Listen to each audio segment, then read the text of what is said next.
Good afternoon everyone. Ayan.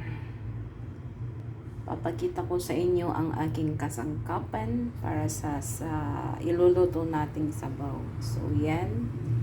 This is kind of roots. Hindi ko alam kung anong tawag natin dito. But they always see add this to the soup. Pa-ID na lang sa mga nakakaalam.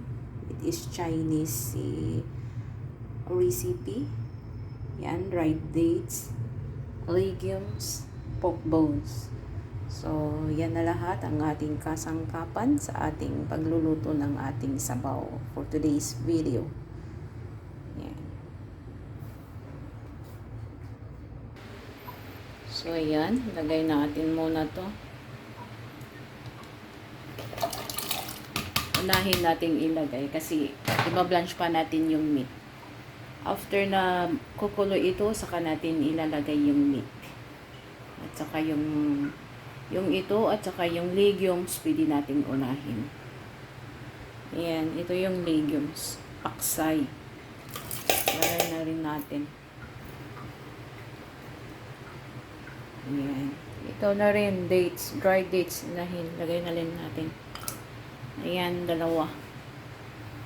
So, ayan. Papakulaan natin.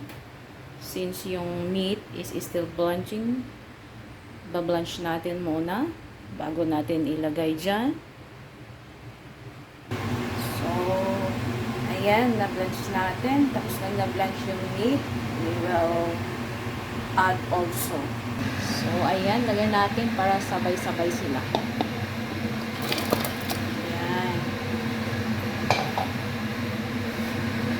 Lalagyan ko siya ng kunting ginger. Iluluto natin ng 1 hour. Always, yung soup natin is it's for 1 hour. So, ayan po guys, ang ating paghahanda at I will end up here. See you again tomorrow.